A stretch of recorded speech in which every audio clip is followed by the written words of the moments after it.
Hi, I'm Sean, and welcome to the Love to Own Your Business podcast. Here, we learn how to grow businesses we love to own. Each month, we share great advice on how to do that, and also on how to avoid the pitfalls that make us love our business not so much. We may be finally getting an answer to the great hiring debate and the benefits that so many displaced workers needed to survive financially so that countless others could survive mortality. To those who are expecting a sudden surge of available workers to fill their vacancies, there may very well be an equal surge of disappointment. Still at play, and regardless of ongoing financial supports, are childcare challenges, fear of the virus, whether it's Delta, breakthroughs, or boosters, pent-up savings from prior care supports, and as the New York Times so aptly put it in a recent article, a broader rethinking of work preferences in the wake of the pandemic. It is this broader rethinking of work preferences that we have been discussing these past couple of months here, and today's guest has been addressing this topic for even longer. With us this month is Holly Nowak of HMN Resources, where she partners with clients that recognize that their people are their competitive advantage. Leveraging over 20 years of experience, Holly is incredible at sifting through the multitude of management philosophies to deliver simple, appropriate, and lasting people-centered solutions and much more. Because Holly is all about helping businesses build incredible teams, and with a teaching them to fish mentality, I'm excited to continue the conversation on how we as employers can lure the talent that we need by offering the enticements that they need. So hi, Holly.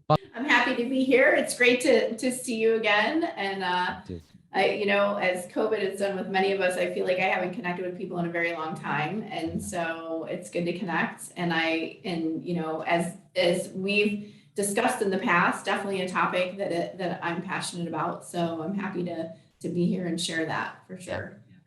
Why don't we start with you giving a little bit a background about yourself and also about HMN and what you do? Sure. Yeah. So I'm the founder and president of HMN Resources. We have been in business it'll be 6 years in November. And so what we focus on is, just as you mentioned, we love to partner with businesses that recognize their people are their competitive advantage. And in a lot of ways, the last competitive advantage that they have. And so we do that we have kind of really 4 areas of service that we concentrate on. HR consulting, which is sometimes it's the do it for me, or I need some help, or I don't know what I don't know. So can you come in and take a look and see where my gaps are? We do HR coaching, which is for a little larger organizations where they've designated someone on their team has history, maybe has great relationships with employees, is interested in the HR function, but maybe they're coming out of a different background, whether it's like, an accounting clerk, or, it's an office manager or practice manager, and HR isn't their profession. We also do HR training. So, harassment prevention training that's aligned with New York State and the EEOC. We do, HR 101 for managers and supervisors to kind of get them up to speed on that. And the last service offering we have is team effectiveness, where we have a lot of different things in our toolkit, which I know later on we'll probably talk a little bit about this, but we have a lot of different things in our toolkit that we bring to the table for teams, in different frameworks, depending on the situation.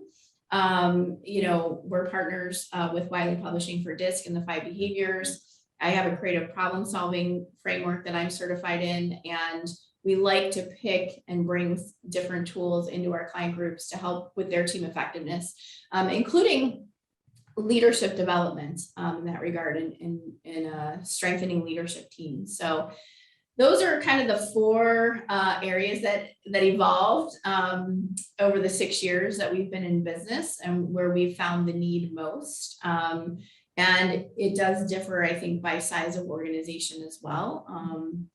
So yeah, that's in a nutshell, that's HMN. People, I think, often lump HR either into a compliance or a sort of strategic people planning function, right? Now the shift post-pandemic pause, I guess, is now the shift back to how do we now look at the strategic planning and people planning for moving forward, right?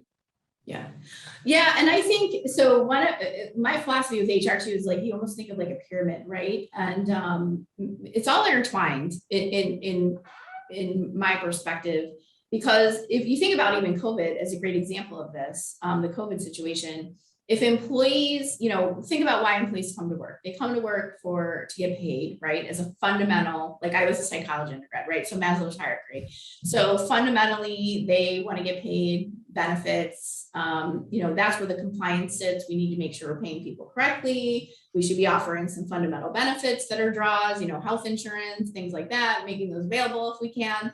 And then as we track through, now we're going to start to work on communication in the organization, and a lot of that, like doing the strategy work and things, is just how are you communicating it down through the organization? Are you being effective, right?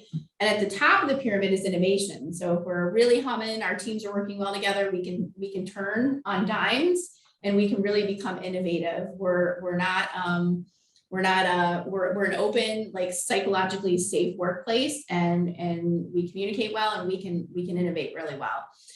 So if you think about COVID, I think during the COVID situation, if you think about how HR tracks through, because they are the function that's focused on the people, COVID was disrupting the people at a basic level, right? So if I couldn't telework and I couldn't do my work remotely, now I've got an issue because I might be laid off, right? If I was exposed to COVID, now I'm on a leave or something, right? So at a fundamental level, we've kind of thrown off the workplace. So people can't go there and think about like the communication and cohesive teams, like their needs, their basic needs in the workplace they need to be met first before we can do some higher order work and development work in the workplace. So you can see it as businesses grow, and then you also see it in a crisis situation that people are going in the workplace are going to revert back to why they're working, right? Their basic whys. Yeah. There's an incredible, I think, irony, right? That businesses that probably would benefit the most from HR support at the very beginning is the startup, right? Help to build that culture from the beginning using your pyramid, right? To say, how do we establish that team? How do we give them the basic skills? And how do we build a culture rather than try to fix it going backwards, right? And that's the magic wand I don't have. I know, right?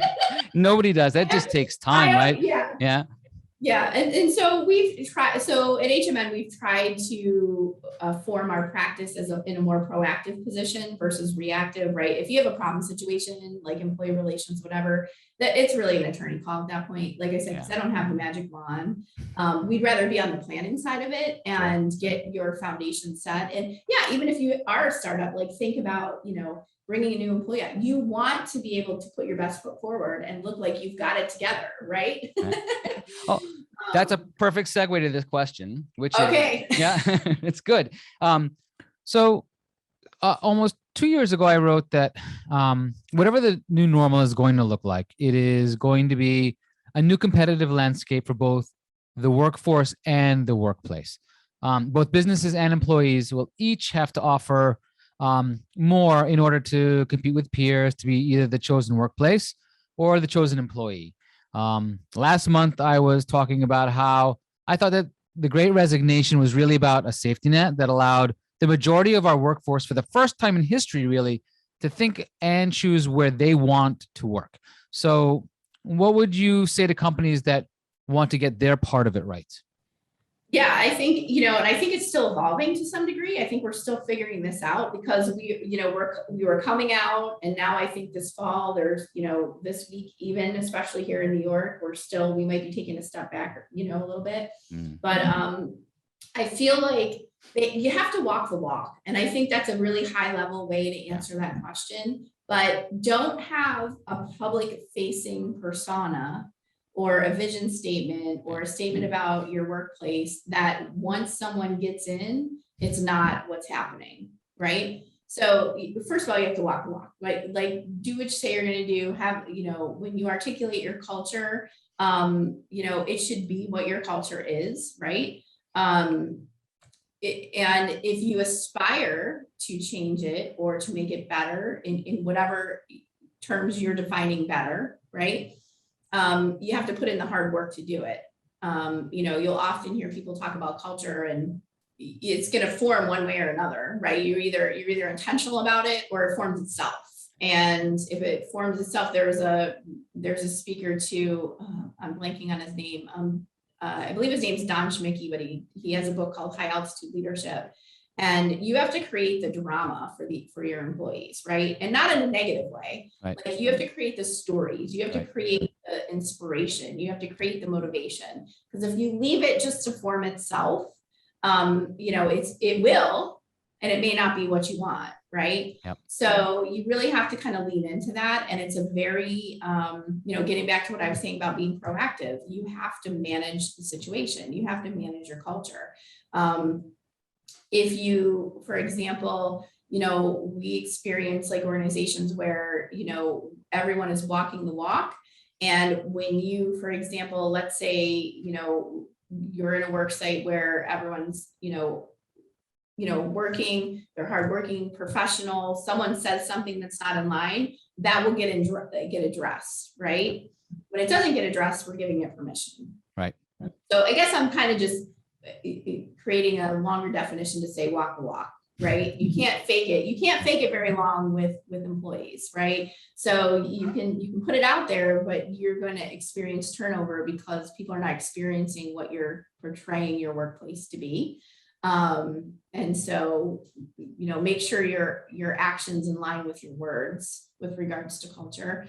I think the organizations that are winning right now are organizations that have really leaned into communicating with their teams, recognizing that, even if it has to be done virtually, that we're going to be more proactive with that. We're going to find ways to, have the open office hours for people because we're losing that discretionary connection with our coworkers by being virtual.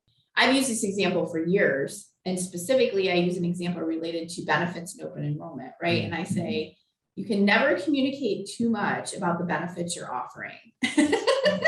You may think you are and you are not, because don't forget, employees only think about it once a year when it's time to make the election, right? So, keep pushing, keep communicating, communicate until your employees are like, enough already, like actively tell you that.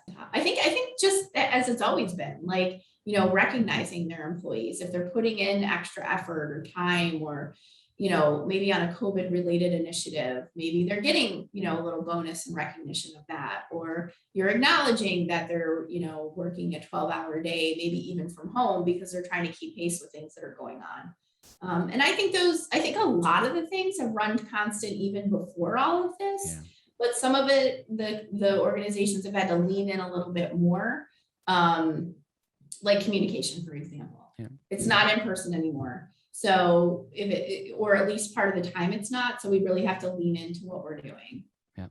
I always think though that we, as employers that always got it right. But there was, I think, a lot more. The employee relationship was broken for a long time. We talked a lot about productivity levels and people who were just disengagement. And it was like the vast majority. So even employers that were getting it right, still had disengagement issues. Like, does the office now become a community center where we just focus on the social aspects of keeping our teams together and then let them go do their work and their productivity levels at their homes because they're being productive and they get to blend their life as opposed to have to balance it or separate work from home? Does that make sense? Yeah, and I think that we're there's a little bit of, I think that's a little bit of what's going on, right? As some of these, especially we see with the big corporations, they're shedding that office space, right? They're like, we don't need all this space anymore. I will say this: I truly think the COVID has pushed the pendulum in the direction of remote work. I think it's going to swing back a little bit because, like I said, people do need that interaction. I think too, communication sometimes is a little more efficient and effective when we're all together, or at least on the same day. Mm-hmm. And the whole when we talk about innovation too, like those happenstance water cooler. Yeah.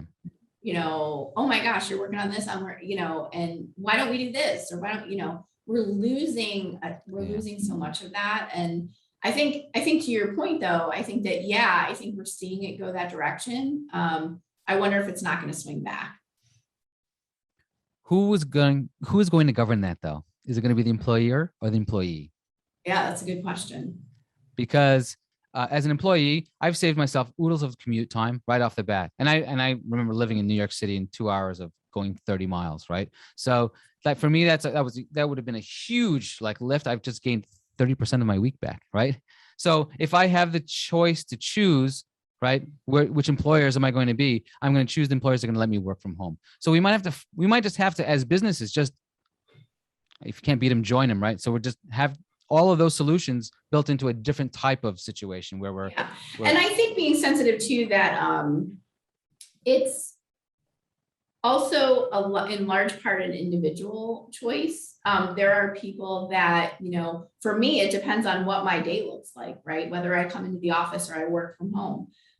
What is that travel going to look like? I won't lie. I love to cut down on travel during COVID. I felt so much more productive because I wasn't driving all over Western New York, right?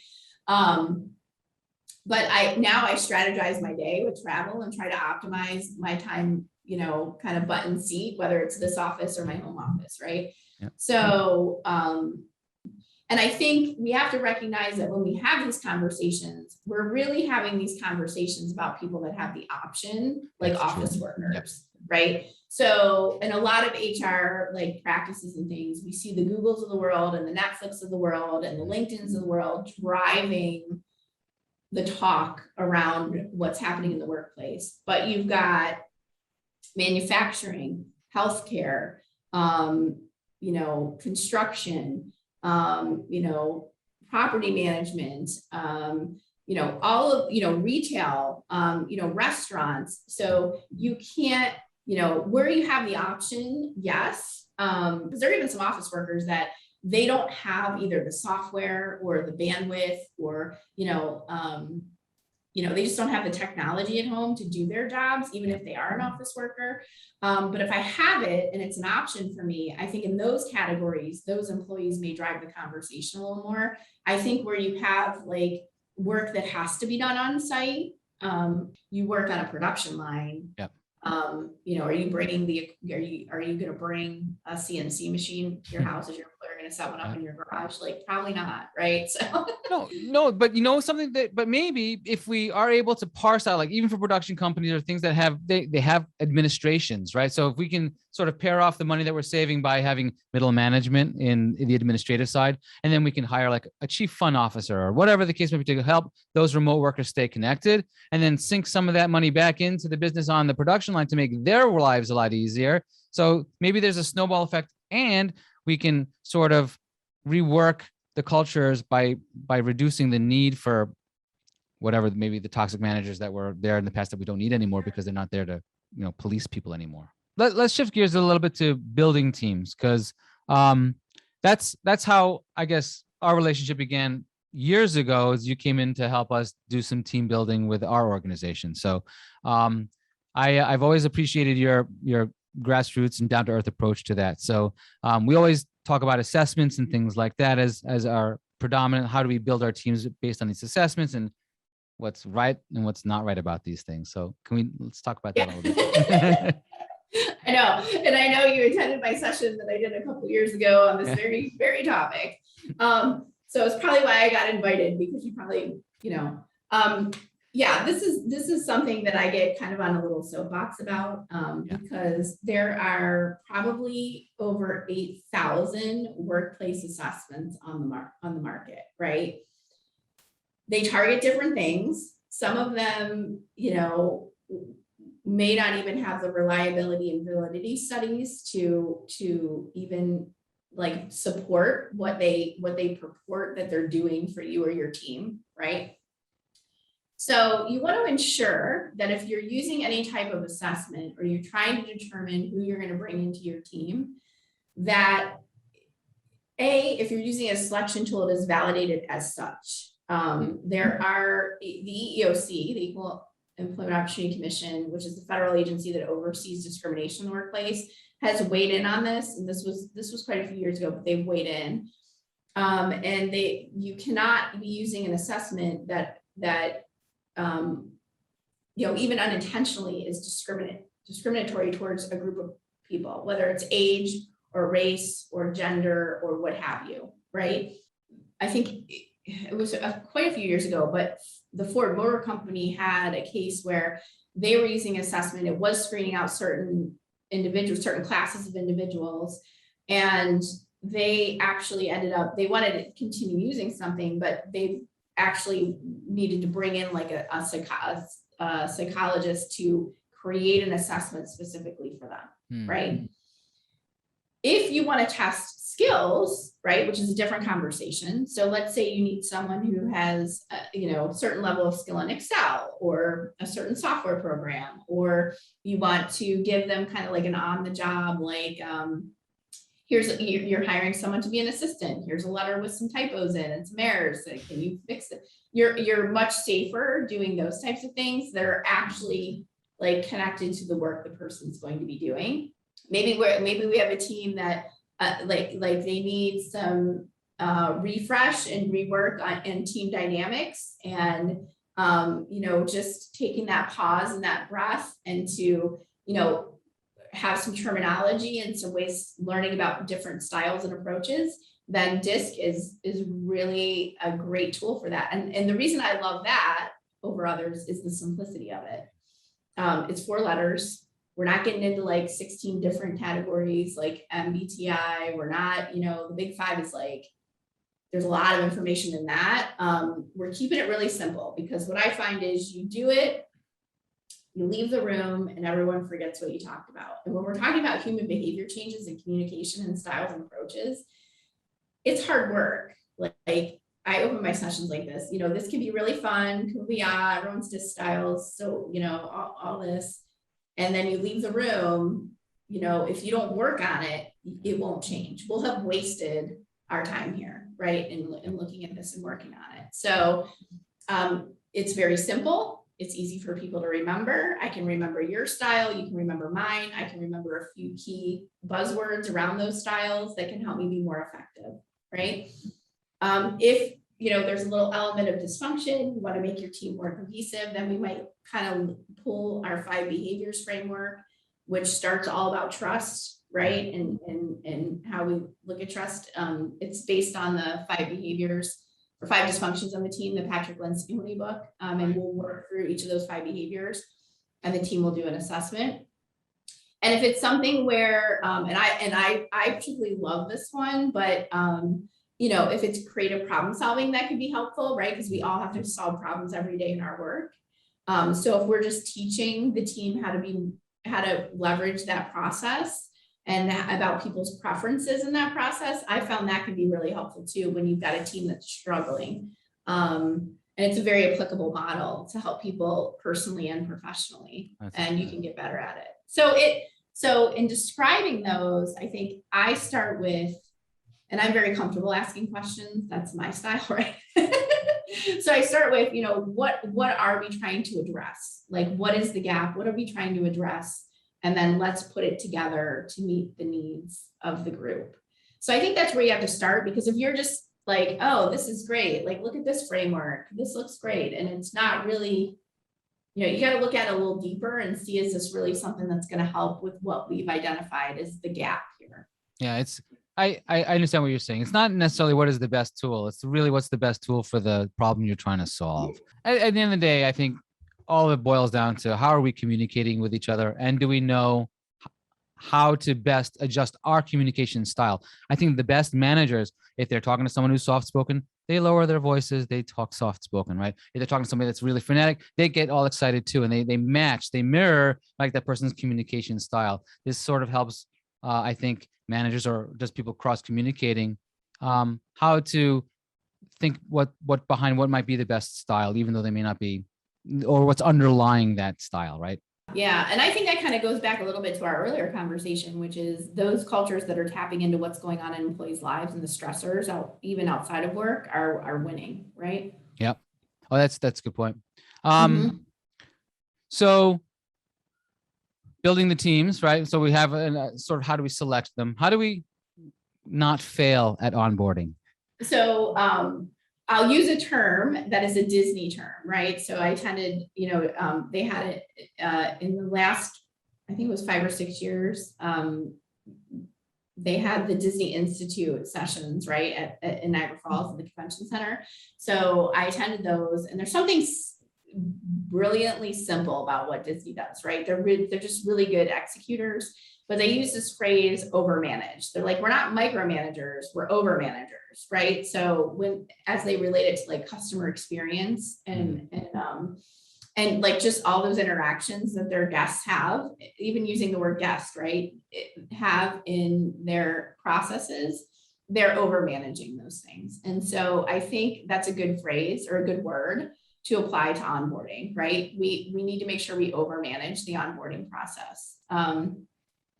It's always great to have a sit down, explain everything to people. Even if you're using a portal, I think it's great to still explain things and make sure they understand it, because if employees don't understand your benefits, then it's not really a benefit to them, right? If it's not like something they understand, or that they eventually lose sight of the fact that you even offer it. So that's just, an example of over managing. Communicate, have a plan, right? And your onboarding shouldn't be just the first day or the first week.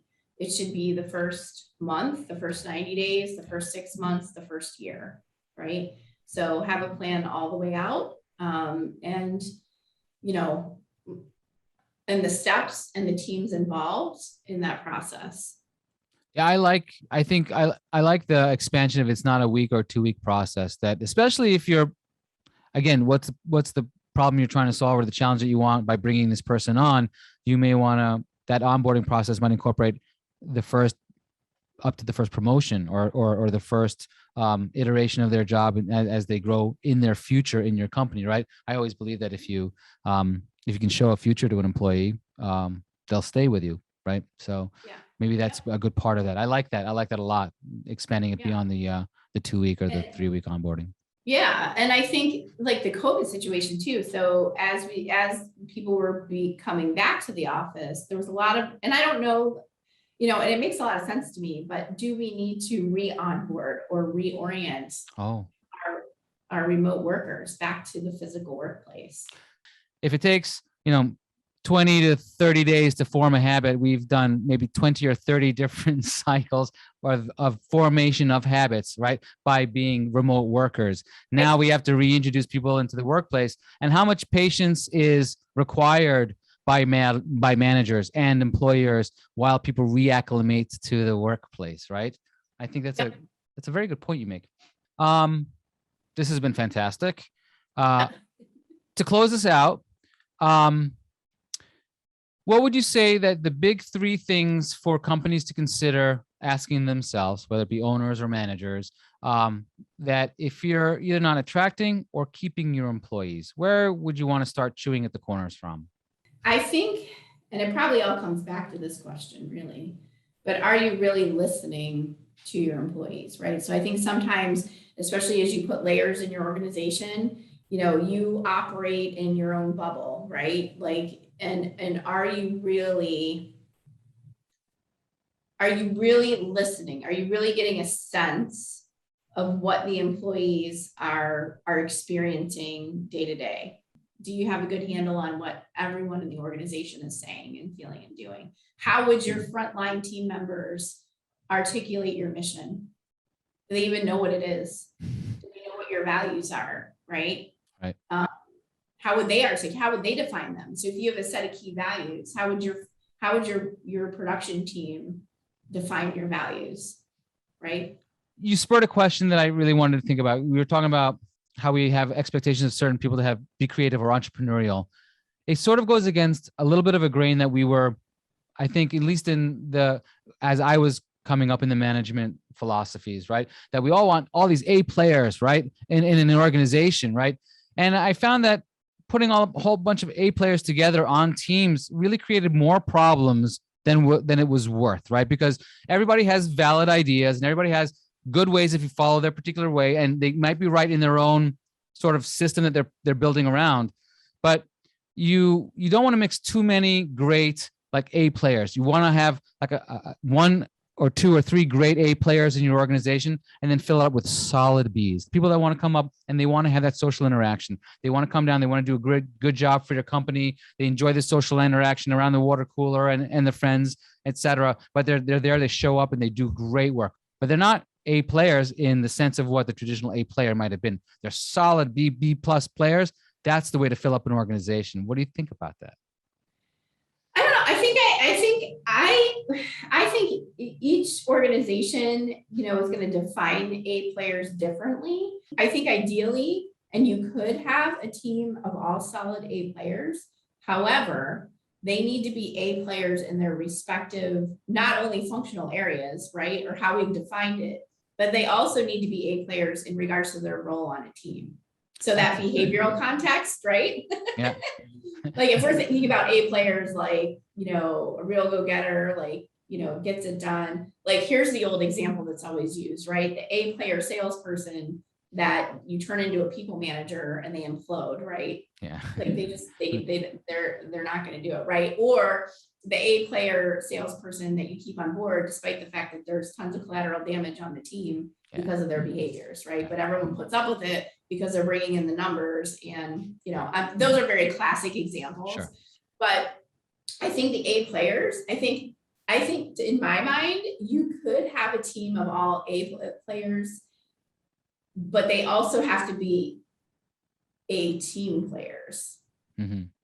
If that makes they have to articulating that the way I'm thinking about it. No, you're absolutely right. I mean, that's right. Like, how do we work? Can we work in a group, or is it just my ideas? I mean, great ideas and I can run with them, but they're not good in the team because I've now thwarted all of your contributions. I totally agree with you 100%. Yeah. Thank you, Holly. This has been fantastic, really fantastic. So if you want to learn more about Holly's business, you can find Holly at a website, or what's the best way to contact you? Yeah, web is great. It's HMNresources.com. Or Holly at HMNresources.com. Again, keeping it very simple, right? Thank you. And if you want to learn more about what we do here at SLC Advisory Group, come visit us at www.slcadvisorygroup.com. And of course, make sure you don't miss any of our content. Hit the subscribe button and we'll let you know when our next episode comes out. And we'll see you again next month. Thank you very much again, Holly. This has been great.